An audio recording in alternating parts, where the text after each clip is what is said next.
Shalom. Shalom. Ya, kita hari ini sukacita karena kita sama-sama memperingati hari kebangkitan Tuhan. Ini hari yang luar biasa. Memang saudaraku, dari kelahiran, kematian, kebangkitan, bahkan sampai kenaikannya ke surga. Itu event-event yang tidak bisa luput dari hidup kekristenan. Allah kita hidup, Allah kita bangkit, Allah kita naik ke surga. Itu adalah hal yang tetap harus jadi pegangan dalam hidup kita. Saudara, iblis begitu liciknya, ya. Iblis begitu licik, picik dan licik. Dari sejak semula penciptaan manusia, iblis selalu berusaha menggagalkan supaya manusia-manusia kita ini tidak bahagia. Anda percaya Tuhan menciptakan kita supaya kita hidup bahagia? Supaya kita hidup sukacita? Sungguh Tuhan menciptakan kita supaya kita hidup bahagia. Anda bahagia? Amin. Rodo enggak bu gitu. Rodo enggak, ya apa aku di rumah diomeli terus. Nah, enggak bisa bahagia karena diomeli terus. Atau ya apa bahagia duit kurang cumpon.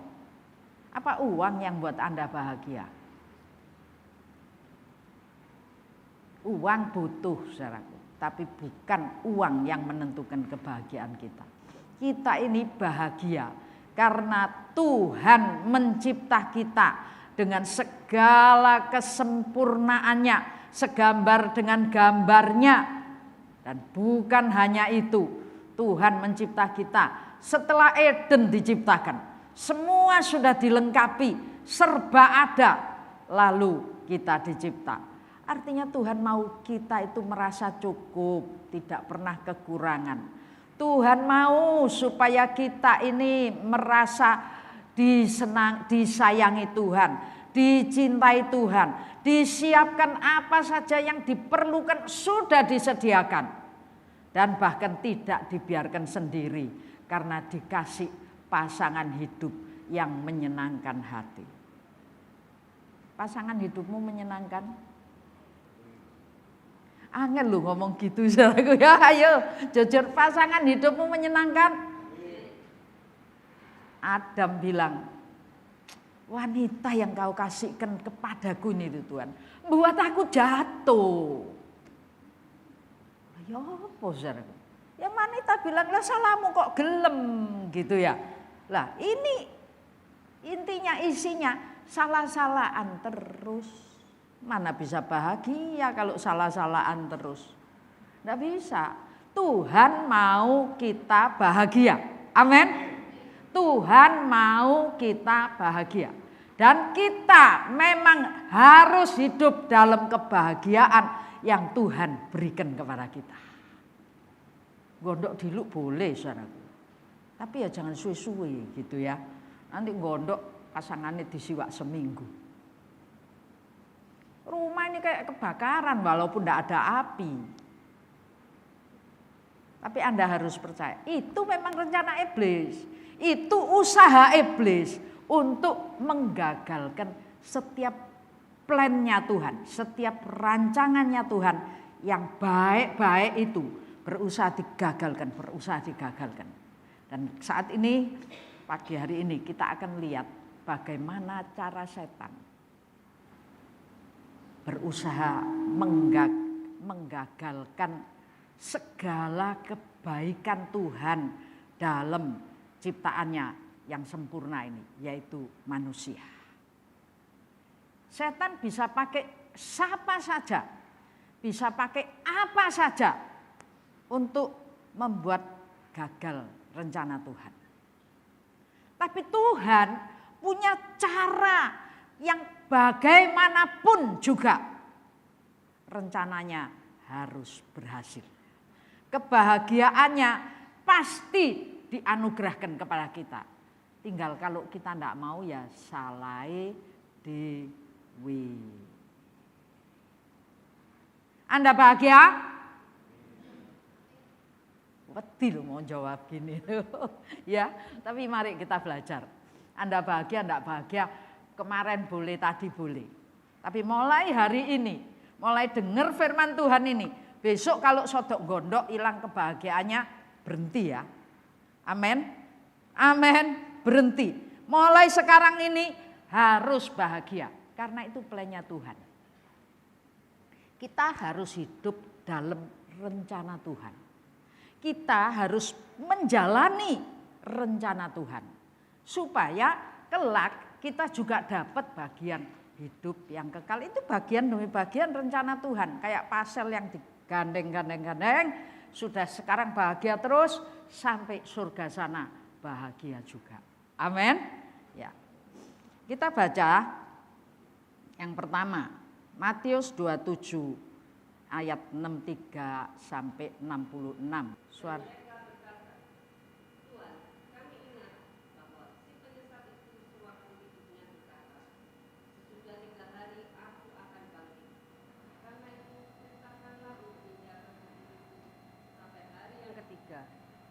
Jikalau tidak, murid-muridnya mungkin datang untuk mencuri dia, lalu mengatakan kepada rakyat, ia telah bangkit dari antara orang mati, sehingga penyesatan yang terakhir akan lebih buruk akibatnya daripada yang pertama. Kata Pilatus kepada mereka, ini penjaga-penjaga bagimu, pergi dan jagalah kubur itu sebaik-baiknya.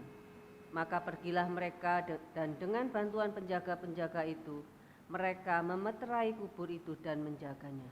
Ya, Tuhan, nah, ceritanya kemarin dulu kan sudah mati, saudaraku. Sekarang ini bangkitnya. Kita lihat bangkitnya. Ya, Tuhan, aku ingat penyesat ini loh, tidak punya iman, tidak percaya. Ya, penyesat. Yesus dikatakan sebagai penyesat. Aku ingat penyesat ini waktu hidupnya ngomong. Ingat firman Tuhan enggak? Ingat, tapi tidak menghidupinya. Ingat firman, tapi jadi apa? Apa Anies itu apanya Jokowi katanya? Antitesa, gitu ya. Antitesa. Kita pakai istilah sekarang supaya menarik, saudaraku ya. Iya, ingat firman Tuhan, tapi hidup sebagai antitesanya firman. Bayangin, ingat 3 hari dia bangkit. Percaya enggak sebetulnya? Ini terus ngomong kalau 3 hari lagi bangkit, maka nanti kalau betul-betul enggak ngomong bangkit dia enggak percaya wong antitesa kok. Dia bilang nanti murid-muridnya pasti menggenapkan kata-katanya dengan mencuri mayatnya, lalu mengatakan kepada masyarakat ramai ini bahwa ia telah bangkit. Diformat pikirannya itu sudah diformat sebagai antitesa. Jadi kalau Tuhan bilang 3 hari bangkit, dia bilang tidak mungkin bangkit. Supaya tidak terjadi pencurian mayat gitu saudaraku ya. Kan tidak mungkin bangkit. Artinya kalau hilang itu murid mencuri mayat. Ini antitesa betul-betul pikirannya. Jadi 3 hari bangkit ini penyesatan ini kalau betul-betul nanti akhirnya 3 hari murid-murid itu mencuri mayatnya Tuhan Yesus, maka yang terjadi pertama dengan yang terakhir lebih parah yang terakhir. Artinya kalau yang pertama cuma cerita-cerita tentang kelahirannya, tentang kematiannya, sudah. Kalau benar-benar bangkit, parah katanya. Parahnya kenapa? Dampaknya itu luar biasa. Loh, ada orang mati bangkit, ada orang mati bangkit. Berarti apa yang dikatakan dia itu ya dan amin. Betul-betul terjadi. Maka banyak orang akan jadi percaya, menerima Yesus dan menerima keselamatan. Allah punya rencana sejak dari awal. Bukan membuat manusia binasa. Allah punya rencana dari awal. Adam Hawa diciptakan dalam kesempurnaan. Dalam kehidupan yang bahagia, sukacita, tercukupi semuanya. Tapi iblis mengubah kebahagiaan jadi duka cita. Mengubah kecukupan jadi kesengsaraan dan kemiskinan. Mengubah yang senang-senang bersama dengan Allah jadi hidup bersama dengan setan. Dengan cara apa? Dengan cara Adam pertama. Adam pertama itu sudah dijadikan korban. Itu sebabnya manusia harus keluar dari Taman Eden. Taman Eden harus dijaga. Karena kalau mereka yang diusir keluar sudah termakan oleh kata-kata setan, maka mereka makan buah kehidupan, mereka akan hidup kekal lagi. Itu sebabnya Taman Eden dijaga. Ini plan iblis menggagalkan rencana Tuhan bagi manusia bahagia, damai, sejahtera, dan sukacita. Allah tidak membiarkan penggagalan itu terjadi dengan mulus.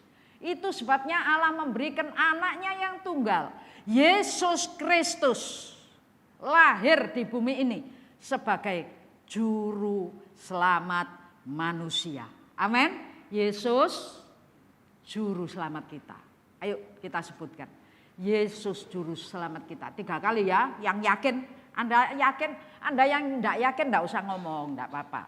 Anda yang yakin bahwa Yesus adalah juru selamatku, kita akan ucapkan, Yesus juru selamatku 3 kali. Yesus juru selamatku. Yesus juru selamatku. Yesus juru selamatku. Kita akhiri dengan kata, Yesus sungguh-sungguh juru selamatku. Betul sungguh? Sungguh? Sungguh? Ya, ayo kita ucapkan. Yesus sungguh-sungguh juru selamatku. Amin. Yesus betul-betul juru selamat. Manusia yang sudah terpuruk, sudah jatuh dalam dosa, bumi yang terkutuk, tidak lagi mengeluarkan hasil-hasilnya. Manusia harus kotos-kotos, berpeluh, baru bisa menikmati hasilnya. Tapi puji Tuhan, Allah begitu mengasihi kita, Dia berikan putra yang tunggal, Yesus Kristus ke dalam dunia. Tujuan pemberian, penganugerahan putra tunggal ini bukan untuk hidup enak-enak di bumi, tapi jelas dalam rencananya, Yesaya 53, 52, mulai 53, 54. Di situ jelas sudah ada nubuatannya, sudah ada patronnya, sudah ada plannya bahwa Yesus putra Allah yang tunggal sebagai singa Yehuda, dia akan turun lahir ke dalam dunia ini, dia akan mengalami penderitaan yang amat sangat, supaya lewat penderitaan Yesus yang amat sangat ini kita diampuni dari dosa. Makanya di Yesaya juga ada dikatakan, mari berperkara dengan aku. Artinya, ayo hitung-hitungan sama aku, katanya Tuhan. Anda hitung-hitungan sama Tuhan? Ayo hitung-hitungan sama aku. Hitung-hitungannya apa? Hitung-hitungannya adalah dosamu merah seperti kirmisi. Dosa kita banyak, tiap hari nabung dosa. Itu tabungannya, depositonya. Nabung dosa enggak? Deposito sudah diberi warisan dari Adam Hawa. Deposito apa? Deposito dosa. Ditambah dengan tabungan kita sendiri. Wah, angkanya banyak. Tapi Yesus lewat nubuatan Yesaya, belum terjadi. Lewat nubuatannya Yesaya, kematian Yesus itu kalau kita hitung-hitungan ada pemutihan. Amin. Diputihkan.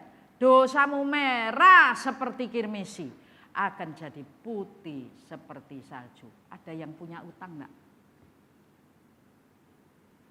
Baru ini, saudaraku, kita ini sukacita, saudara ya. Di GBI itu ada iuran. Sak bulan piro-piro gitu, saudaraku ya. Dulu biasanya Lina yang bayar. Sejak Lina balik desa, saudaraku ya, nggak ada yang bayar. Anda bayangin dari Lina balik desa sampai sekarang itu berapa tahun? Saya tahun lalu itu sudah ngurus ke GBI. Pak, ini kita bayar mulai tahun 23 aja. Yang lalu itu nanti nyicil, saya bilang gitu. Ini Anda tahu jumlahnya. Untuk saya 5 juta berapa? Untuk pejabat kita kan 6 apa 7. Iki duit kasih sontek saudaraku ya. Ndak sido buat sembako, ndak sido buat sembarang, ndak sido buat retret. Iso entek bayar iuran. Nah, terus saya ngadep. Pak, yang lalu ini kita cicil, yang berikut ini kita rutin dari tahun 23. Yang terjadi di atas itu mboyo opo saudaraku. Akhirnya kita bayar. Ya bayar berapa mulai 23 mestinya. Dimasukkan tahun yang enggak tahu 2018 atau piro. Tak telepon adminnya, "Lu saya ini sudah ngusul." "Enggak boleh, Bu, ini by system," katanya. Utang lek jemaat lek pejabatnya 6, 7 gitu ya. 40 juta. Kas muntek, gak sido retret. Gitu kayak gak sido retret. Akhirnya ya tak diem aja, dicemplungno ya karepmu wis gitu. Diurus ra kenek. Terakhir saya ditelepon mau MD. "Bu, Ibu diberkati, gerejanya diberkati." "Ya amin, Pak. Makanya iuran bayaran," kata gitu. "Pak, tahun lalu aku wis ngusul." Ini ceritanya ya, saya cerita urutnya, saya temui pejabatnya, "Oh ya wes Bu, tak urusi." "Lah tahun lalu enggak ada beritanya apa-apa," saya bilang. Maksud saya nyicil. Dicicil bukan minta gratis. Keluar keputusan di WA. Keluar keputusannya. Yang lalu Anda maunya apa? Ya mulai 23 saya ngusulnya mulai 23. Kalau 18 sampai 23 ini 5 tahun saudaraku, bayangin ya. Mulai 23 Pak. Ngomong-ngomong akhirnya dikeluarkan keputusan. Yang 23 ke belakang diputihkan. Seneng ya? Seneng toh? Waduh, sido retret, sido sembako, sido gitu. Diputihkan.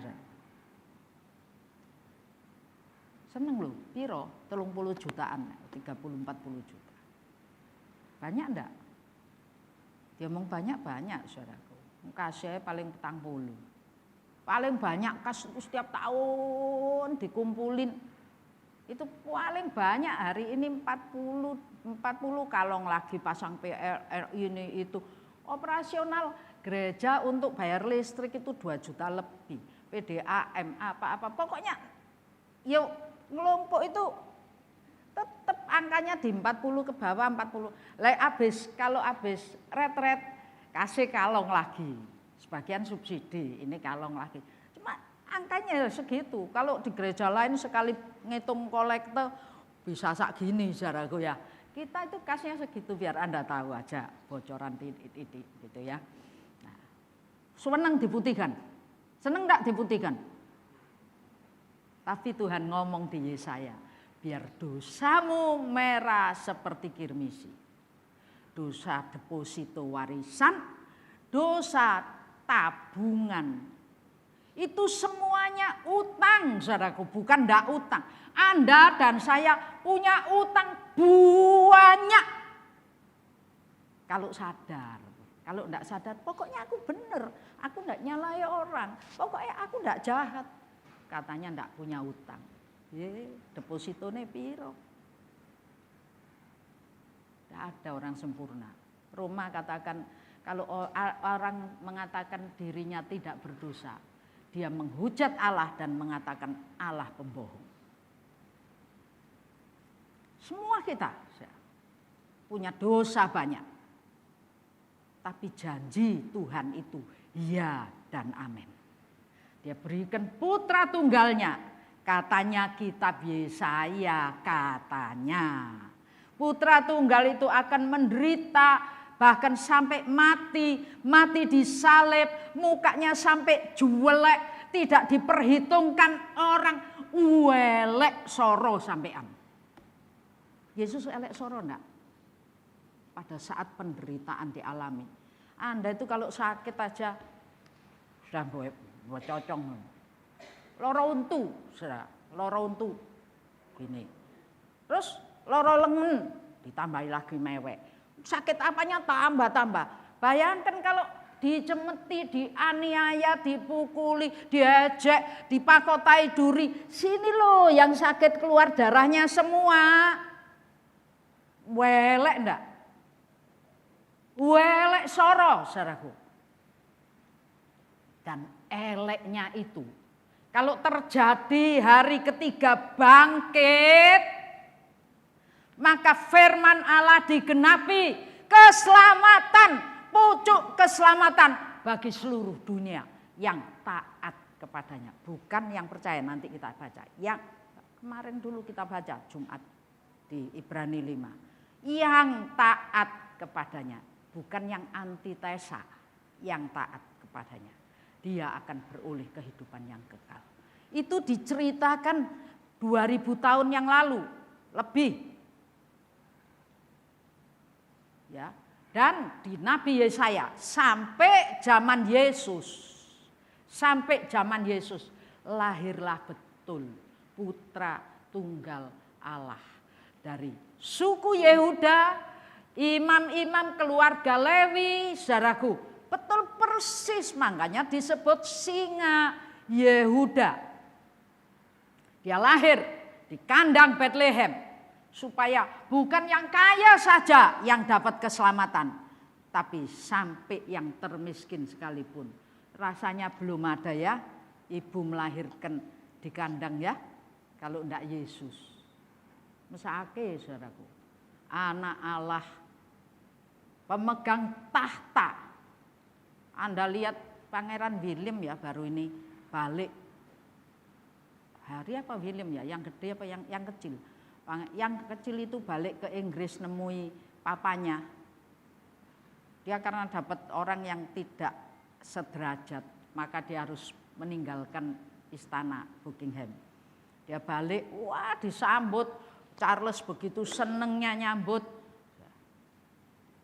Masuk balik ke tahtanya.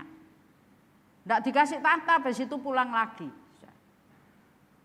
Yesus ini lebih daripada putra pewaris tahta Buckingham. Karena tahtanya adalah langit bumi dan seluruh isinya. Bumi itu di bawah tahta Tuhan. Amin. Dia raja atas segala raja. Tapi dia turun ke dalam dunia dalam kekurangan yang amat sangat, dalam kemiskinan yang amat sangat, melalui kesengsaraan yang amat sangat, dia mati disalibkan, diejek luar biasa. Nah, saudara, apa yang terjadi? Yesus yang mati, jelas nubuatan sudah ngomong. Kalau ini mati, dia hari ketiga bangkit. Antitesanya bilang tahu ketiga bangkit. Tapi itu bukan bangkit, itu dicolong murid-murid, rekayasa. Gitu, saudaraku. Akhirnya cara pertama, rekayasa untuk mengubah keselamatan dengan apa? Penjagaan para pengawal. Jadi rekayasa pertama, bukan pertama sudah balik-balik saudaraku, tapi untuk topik ini rekayasanya dari antitesa ini adalah tak jogo kamu. Kuburmu tak jogo. Ndak iso nyolong mayatnya Yesus. Ndak bisa bangkit. Ndak bisa nyiarkan bangkit kamu. Ini loh tak jogo. Bukan cuma dijogo. Antitesa ini juga itu ndak usah dibaca ya biar selesai ya. Pasal 28 Matius pasal 28 ayat 11 sampai 13. Kita baca satu ayat aja.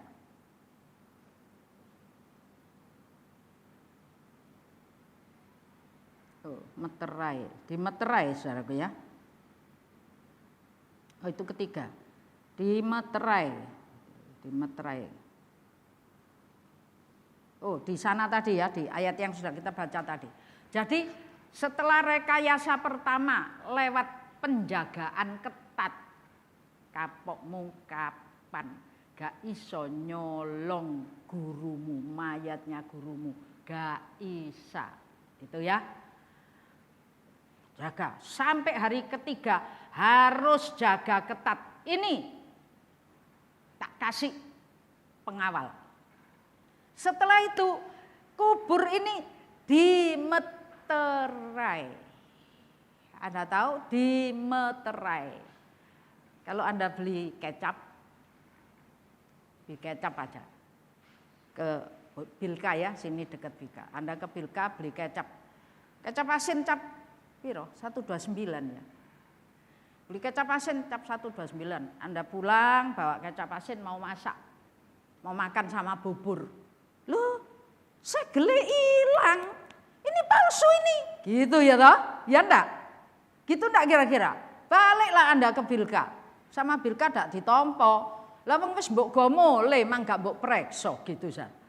Segelnya ndak ada, ini palsu. Makanya disegel, dimeterai dengan batu besar, dimeterai lagi supaya murid tidak bisa mencuri mayatnya. Itu rekayasa kedua. Jadi rekayasa satu jaga ketat. Rekayasa kedua meterai.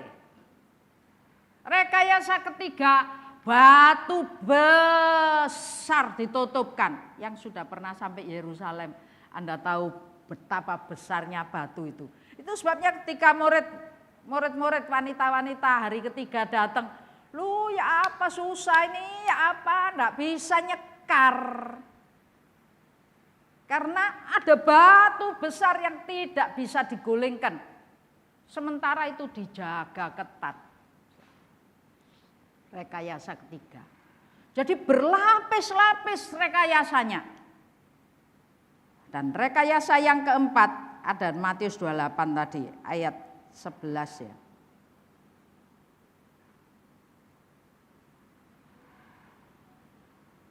Ya.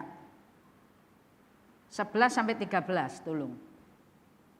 Matius 28 11 sampai 13.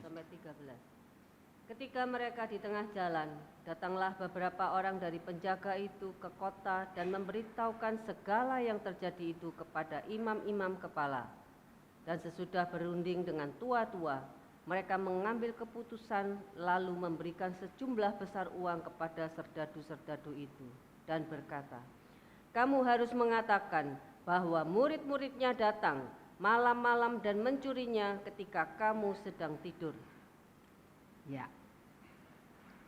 Kenyataannya enggak gini. Nanti kita masuk ke bagian yang kedua. Saya yang bagian pertama ini hendak menjelaskan tentang rekayasa setan memakai pemerintahan Romawi untuk menutup kemungkinan berita tentang keselamatan.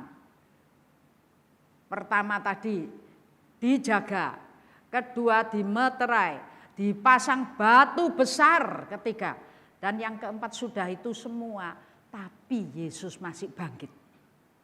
Yesus bangkit, Yesus masih bangkit, saudaraku. Sudah dijaga ketat, sudah disegel, tapi Yesus bangkit. Dan akhirnya rekayasa politik terjadi. Jangan kaget kalau sekarang ada rekayasa politik. Ini sudah niru dari zaman dulu. Waktu itu lalu para pengawal ini ketakutan. Lari kepada imam-imam dan menceritakan apa yang terjadi. Yesus bangkit. Yesus sudah bangkit. Kubur sudah batu kubur sudah digulingkan. Meterai sudah dipatahkan. Yesus sudah bangkit. Mereka lari. Dan apa yang terjadi? Mereka katakan kepada imam-imam. Lalu Anda tahu siapa yang membungkam berita tentang keselamatan? Imam. Imam-imam besar. Jangan terkecoh sama posisi mewah jabatan seseorang. Lihat bagaimana sikap hidupnya. Kalau Anda terkecoh lihat kedudukan yang mewah, kedudukan yang tinggi, jemaat yang beribu-ribu atau jemaat yang sedikit, jangan terkecoh. Itu cuma jabatan. Tapi lihatlah perbuatannya. Ini yang namanya imam-imam ini. Akhirnya apa? Wis rembuk, ronding. Untuk apa? Menyampaikan berita bohong. Ngomong kalau muridnya mencuri. Nanti di mahkamah bagianku ngatasi. Dikasih duit.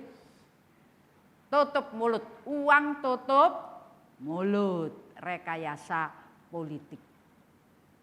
Dan betul disiarkan kemana-mana. Yesus tidak bangkit.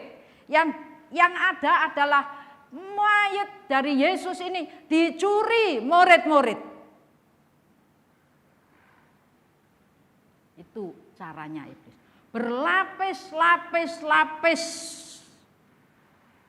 usaha, tindakan, rekayasa yang dilakukan mereka supaya fakta, bukan cuma berita, fakta tentang kebangkitan Yesus yang merupakan sebuah harapan baru bagi kita bahwa Yesus sudah mengalahkan maut. Itu dibungkam. Tapi apa yang terjadi, saudara? Kita balik ngatret sedikit. Allah punya 1001 macam cara. Untuk apa?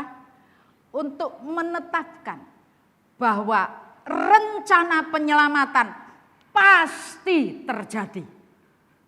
Allah punya cara, 1001 macam cara yang memberikan suatu kenyataan bahwa rencana penyelamatan atas manusia yang sudah punya deposito dan tabungan dosa yang sampai merah seperti kirmisi, itu akan terjadi pemutihan.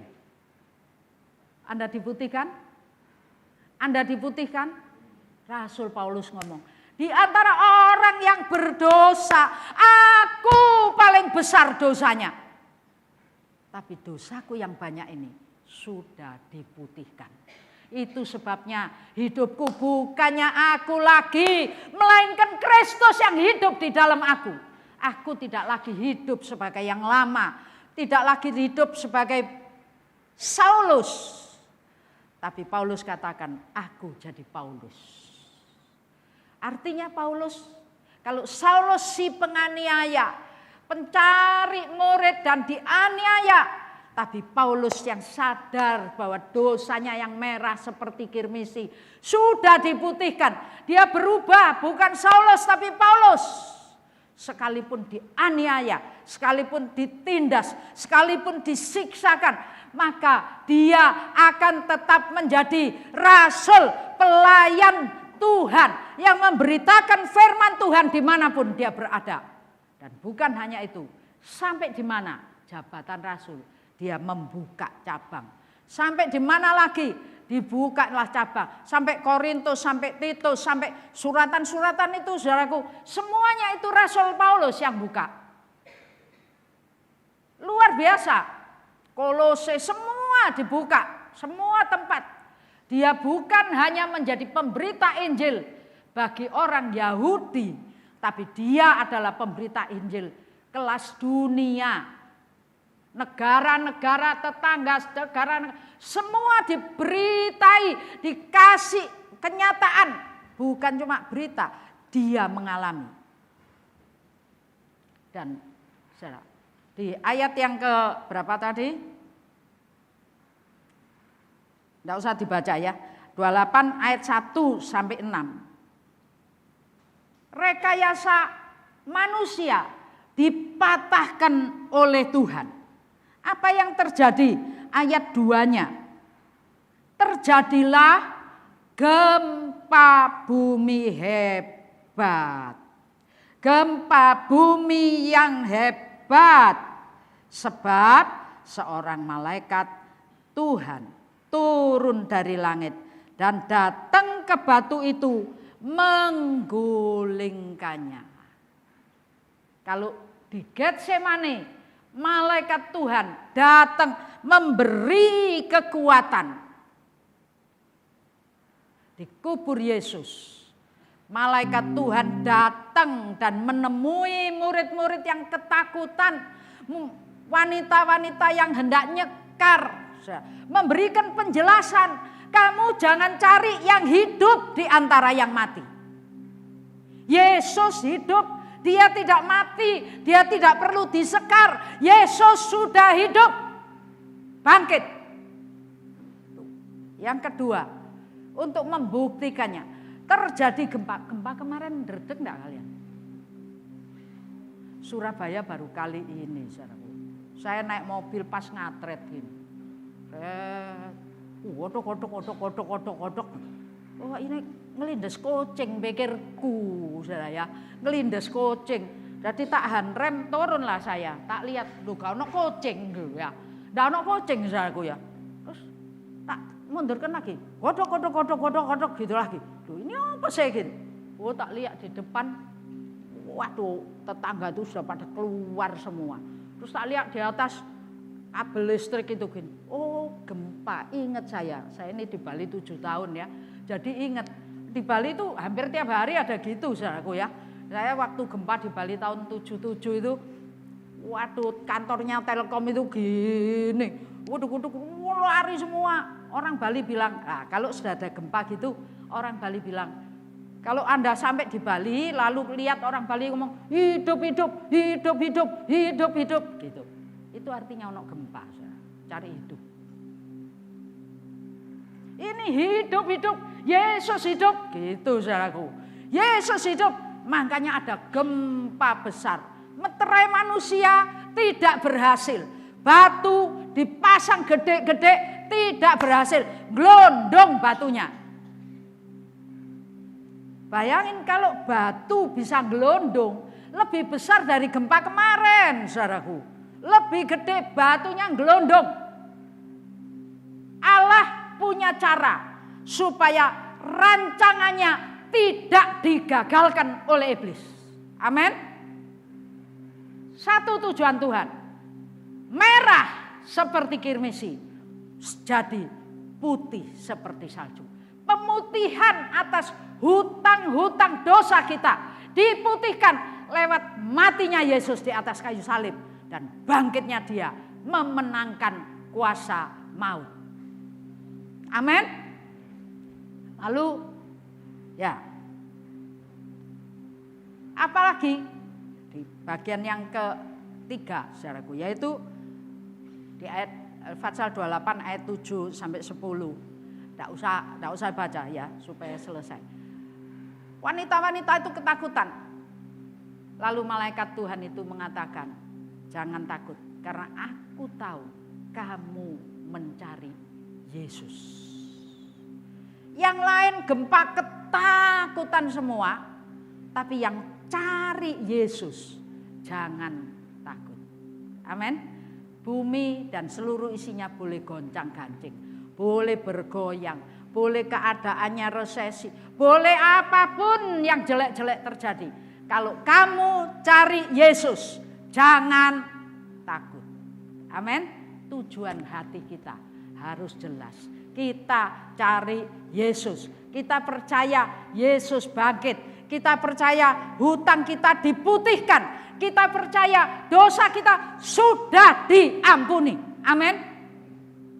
Kalau orang percaya harus taat. Jangan hidup dosa lagi. Wanita yang mau dilempari batu, lalu sama Tuhan dibiarin aja. Yesus ini wanita berdosa, kenapa enggak dihukum? Lempari batu. Lalu Tuhan Yesus ditanya, kamu semua yang enggak dosa siapa? Sawatan dhisik. Sawato dhisik gitu ya. Ada yang berani ngelempar batu? Enggak ada. masing-masing punya dosa. Semua dosa, saudaraku. Lalu satu-satu pergi dan wanita ini duduk diam. Lalu Tuhan bilang, sudah pergi kamu, jangan berbuat dosa lagi. Kalau Anda percaya Yesus bangkit, Yesus sudah bangkit, itu artinya maut sudah dikalahkan. Bagaimana bisa mengalahkan maut? Karena dosanya sudah diputihkan. Itu sebabnya Anda harus jangan berbuat dosa lagi. Ayo kita ngomong, tidak berbuat dosa lagi. Aku tidak berbuat dosa lagi.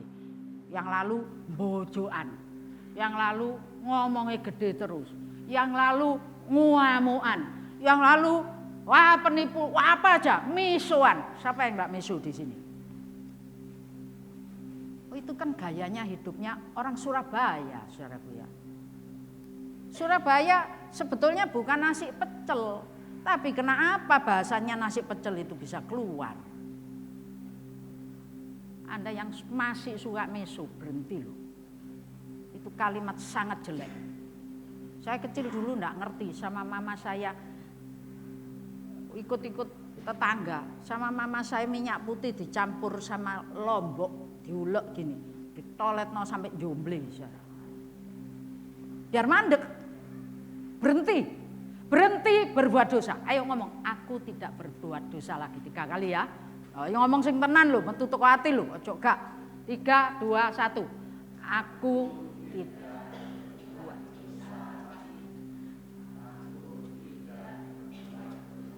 Sing banter ta. Ayo. Satu lagi sing banter tapi. Aku tidak berbuat dosa lagi. Amin. Kalau dulu kebun binatang perayaan, sekarang enggak. Puji Tuhan, ngucap syukur. Wah padahal Tuhan gak ngrasakno sih bojoku iki jahate koyo ngene, ngono ya. Nah, coba ngrasakno lak gak iso. Lu kok bojo jahat, dianiaya sampai seperti itu. Ampuni mereka karena mereka tidak mengerti apa yang mereka perbuat. Amin. Amin. Ya, minggu depan kita akan periksa tentang evergreen. Tetap hijau, tetap mengucap syukur, tetap bahagia, tetap sukacita dalam segala situasi. Dan saudaraku, itu sebabnya saya di Ibrani itu dibaca aja sebentar dikit, Ibrani 5 ayat yang ke-9 aja. Dari 7 sampai 10 kemarin sudah baca. Ke-9-nya saya ulang.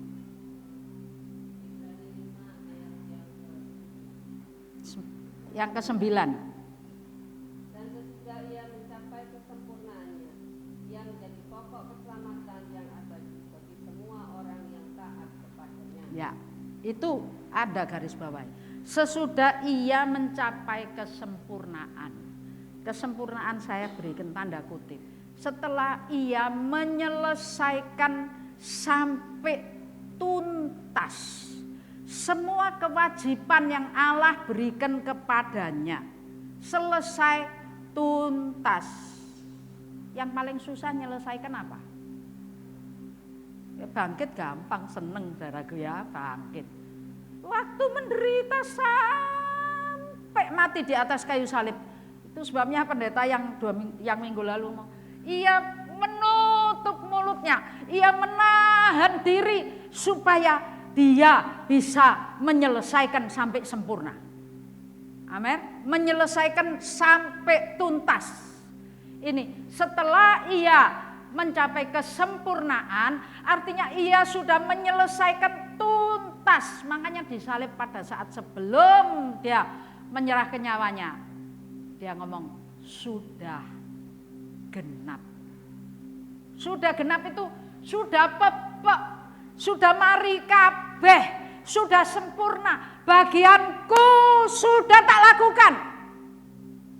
Bangkit itu bagiannya siapa? Bagiannya Bapa. Dia mati dan bagiannya Bapa membangkitkan dia.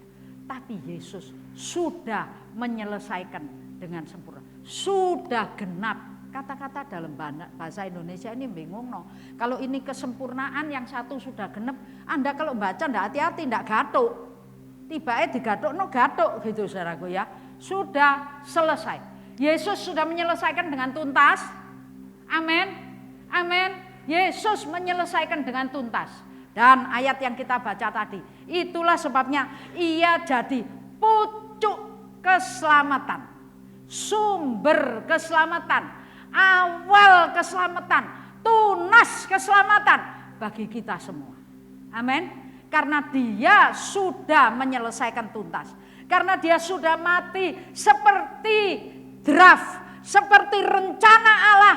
Dia sudah rela mengerjakannya dengan baik. Itu sebabnya dia jadi pokok keselamatan buat Anda dan saya. Anda diselamatkan? Anda diselamatkan? Yesus pokok keselamatan. Yang jadi syarat adalah, minta waktu sebentar. Ya, yang jadi syarat adalah dia jadi pokok dan kita jadi carang. Manunggal, menyatu. Berapa waktu yang lalu sudah saya sempat gambarkan bagaimana cangkokan itu harus sampai inti dan inti ketemu manunggal. Kita harus menyatu dengan Allah. Di dalam Korintus 53 mulai ya.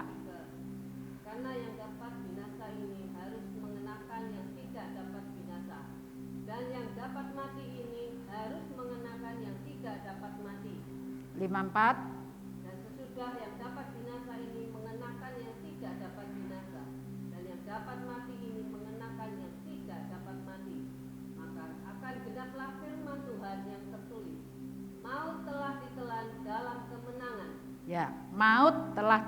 Jadi syaratnya yang tidak mati harus, betul ya 53-nya. Yang dapat mati ini harus mengenakan. Ini bahasa Indonesianya mengenakan itu dikanggo gini lak mari saudaraku ya. Sebetulnya harus menyatu. Yang dapat binasa harus menyatu dengan yang tidak dapat binasa. Yang dapat mati harus menyatu dengan yang tidak dapat mati. 54-nya, dan setelah kita ini manunggal, setelah kita menyatu dengan yang tidak dapat binasa, yang tidak dapat mati itu, baru bisa dikatakan firman Tuhan yang tertulis apa? Maut telah ditelan dalam kemenangannya. Maut ditelan dalam kuasa kebangkitannya. Amin. Maut ditelan oleh kuasa kemenangannya. Anda dan saya adalah orang yang dapat mati, orang yang dapat binasa, bahkan orang yang seharusnya binasa karena dosa Adam. Tapi kesatuan kita, penyatuan kita, kemanunggalan kita dengan Yesus Kristus yang sudah mengalahkan maut itu harus. Dan sesudah kita menyatu dengan kebangkitan. Makanya ada Rasul Paulus nulis, biarlah kita bersatu dalam kuasa kematian, tapi juga dalam kebangkitan dan kemuliaannya. Kita baru dapat menikmati maut ditelan dalam kemuliaannya. Lalu Anda mau maut yang mengancam kita selama ini ditelan dalam kemenangan Yesus lewat kuasa kebangkitan hari ini. Amin. Bisa mengerti ya?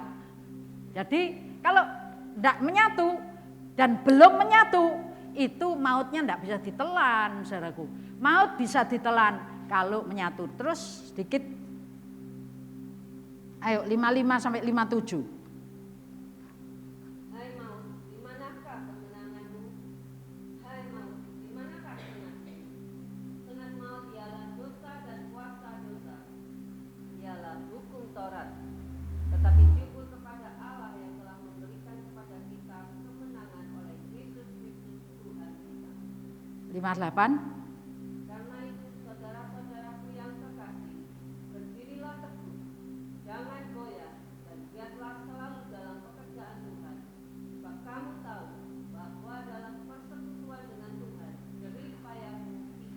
Ya. Hai maut, ini maut sudah ditelan dalam kemenangannya. Itu sebabnya timbul nyanyian. Hai maut, di mana sengatmu? Hai maut, di mana kemenanganmu? Engkau telah kalah, engkau telah ditelan oleh kuasa kebangkitan Yesus Kristus yang kita peringati hari ini. Amin. Amin. Maut sudah ditelan. Maut sudah ditelan dalam kemenangan Yesus dari kuasa maut. Anda harus punya iman ini. Anda terlibat dalam kuasa kematian. Anda juga harus terlibat dalam kuasa kebangkitan. Kalau Anda sudah terlibat dalam kuasa kebangkitannya, maka ayat 57-nya, syukur, dibaca 57, ayo. Dibaca bareng 57 ya. 3, yang keras lu ya. 3, 2, 1. Syukur kepada Allah yang telah memberikan kepada kita kemenangan oleh Yesus Kristus Tuhan kita. Ayo, syukur enggak usah tetapi, dari syukurnya, syukur kepada Allah yang telah memberikan kepada kita kemenangan oleh Kristus Yesus Tuhan kita. Anda sendiri, saya enggak. Yang pakai mic enggak. Ayo, suara Anda sendiri. Mulai syukur itu. 3, 2, 1.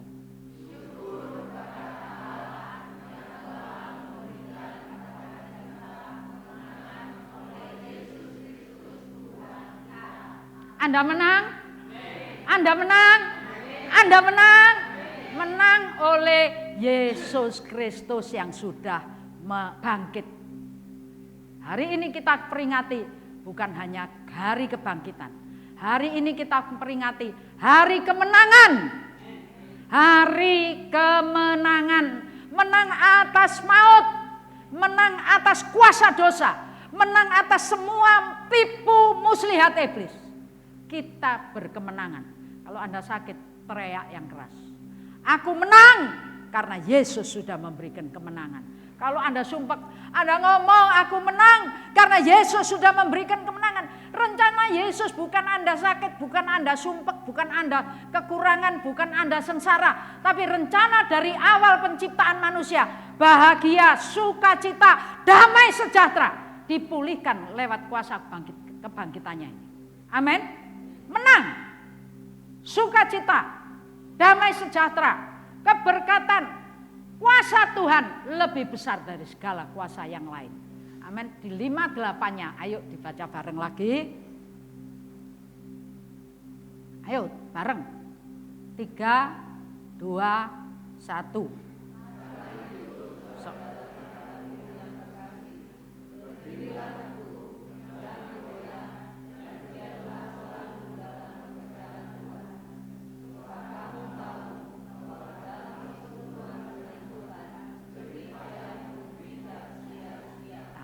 Saudara-saudaraku itu ya, gebukan sebelahmu.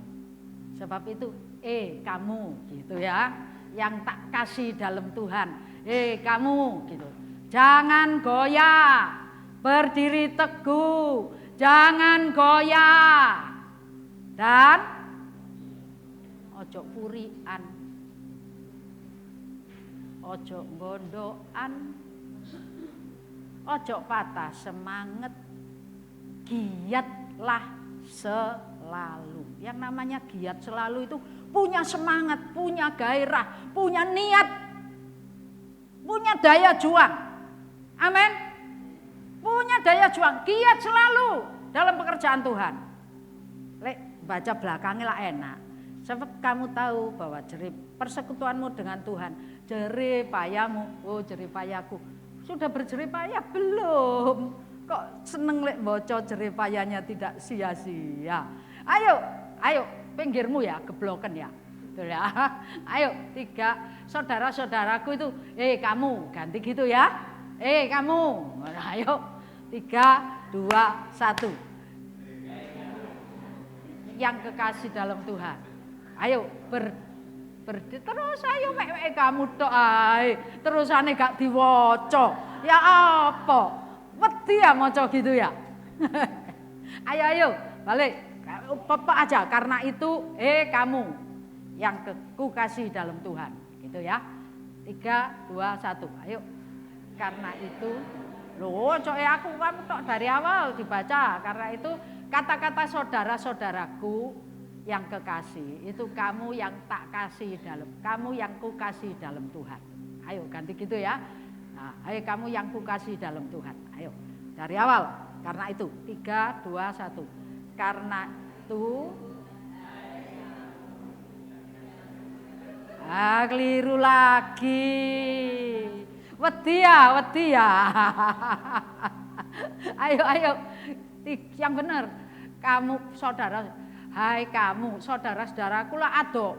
Anda buat ngambang sih. Hai saudara-saudaraku sopo, saudara-saudaraku sopo. Cari sebelahmu, belakangmu, tutingen kabeh gitu. Kamu, hai kamu yang tak kasih dalam Tuhan. Amin. Yang nyata toh, kalimat ini dinyatakan. Ayo. 3, 2, 1. Karena itu kamu yang tak kasih dalam Tuhan. Terus berdirilah teguh, jangan goyah, dan giatlah selalu dalam pekerjaan Tuhan. Sebab kamu tahu, ngerti yo, gitu saudaraku ya, bahwa dalam persekutuan dengan Tuhan jerih payahmu tidak pernah sia-sia. Lho iki banter nek omong jerih payahmu tidak pernah sia-sia. Banter saudaraku ya. Tapi coba kamu yang kukasih dalam Tuhan, berdiri teguh, jangan goyah gitu ya.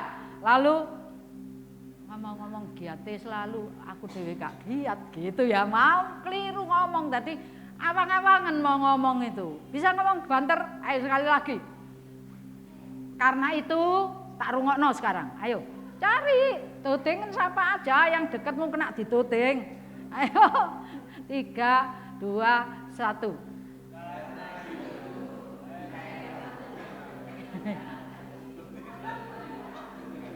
Jangan goyah. Ya selalu dalam pekerjaan Tuhan. Ngomong gitu, giat selalu. Supaya yang gak giat jadi giat. Dan kita yang ngomong, kita yang gak giat, kita ya isin ngomong gitu loh. Makanya gak ngomong. Amin. Kamu gitu ya. Karena itu kamu semua yang kukasih dalam Tuhan, tak elingno lho gitu ya. Bahasa yang leko aja. Tak elingno lho, berdiri teguh, jangan goyah. Kok kena apa titik goyah wis gereja dikurangi ya. Wis ada aja. Iblis itu ini caranya sudah saya kupas dari awal ini. Makanya Rasul Paulus di 1 Korintus 15, hai maut, di mana sengatmu? Kamu sudah ditelan oleh kuasa kemenangan Yesus Kristus. Dan melalui persekutuanku dengan Tuhan, artinya Yesus Kristus, maka kita ini terhisap dalam kuasa kemenangannya. Amin. Kita yang terhisap dalam kuasa kemenangannya, kita jadi manusia baru. Bukan lagi manusia lama, bukan lagi manusia yang punya deposito dan tabungan. Tapi dosa. Bukan punya enak, depositomu piro? 7M. Depositomu piro? 10M. Macam-macam. Dosa warisan ini beda-beda loh saudaraku. Ada yang 10M, 20M, 70M. Ada yang dosa warisannya kutuk turun temurun, tukang berjinah, mudun jinah terus. Ada macam-macam, tiap gen itu beda-beda. Itu deposito Anda. Jangan bilang mama papaku baik, iya. Tukang mesuh gitu ya. Oleh anaknya keliru titik. Oh ya bahasa Mandarinnya saya dulu ingat depan rumah saya itu orang Konghu. Saya gak ngerti kok bahasa Konghu iku meso iku gak ngerti, lali sekarang aku. Saben anake apa titik Keluar kalimat itu. Suwe-suwe tak takoki anake pas dolen rumahku. Omongane mamamu iku apa sih? Oh iku meso jarene. Waduh. Anak mlayu dipisui. Doprok dipisui. Nak mau mangan dipisui.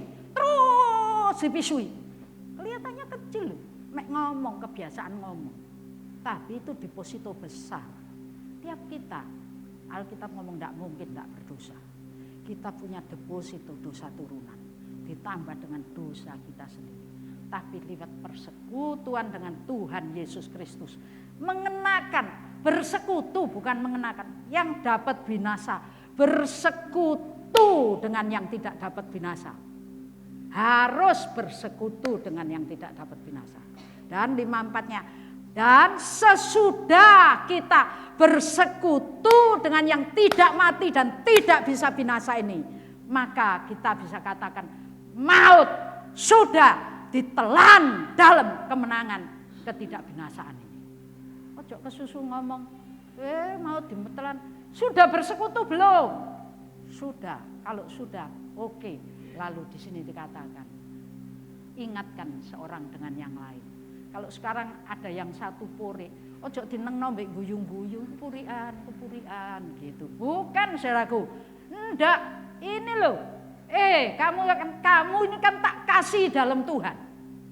Kalau Anda mengasihi rekan-rekan Anda dalam Tuhan dengan sungguh-sungguh, maka kalimat ini akan keluar. Berdiri teguh, jangan goyah, tetap semangat, tetap giat. Dalam persekutuan, dalam pekerjaan Tuhan, dalam tata layanan, akeh senggolan. Lek kesenggol, minggat. Kesenggol lagi, minggat merono. Ngalih, kesenggolani pindah gereja sana. Kesenggol di sini pindah gereja situ. Wah, keluweling terus. Ada yang enggak pindah gereja, pindah kumpulan. Wis gak kumpul sing iku, ngalih kumpul sing iki. Gak kumpul dia tuh gereja. Suwe-suwe gak ngelayani. Giatnya mana? Anda yang mengasihi rekan Anda yang mengasihi orang-orang sekitar Anda. Ayo balik. Kuasa kemenangan harus jadi bagian kita. Kalau enggak, kita enggak menang artinya. Kita belum terhisap, belum bersekutu dalam kuasa kemenangan Yesus. Ayat penutup satu ayat saja. Amsal 16 ayat yang ke-9. Yuk dibaca bareng semua. Amsal 16 ayat 9 sudah ada di papan. Ayo. 3, 2, 1. Hati manusia memikir-mikirkan jalannya, tapi Tuhanlah yang menentukan arah langkahnya.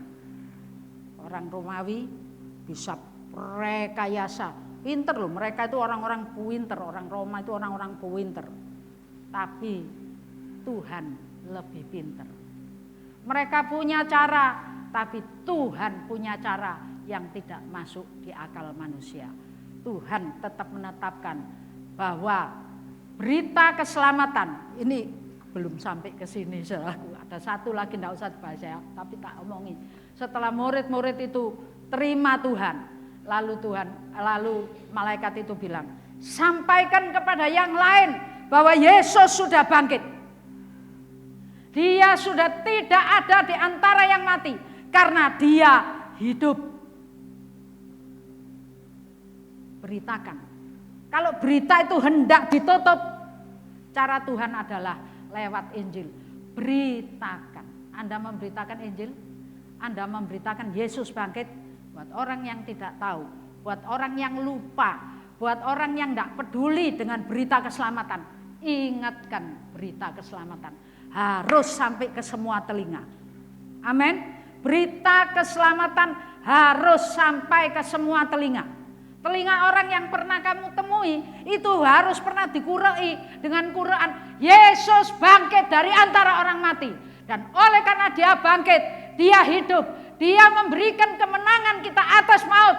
Dia memberikan janji hidup yang kekal.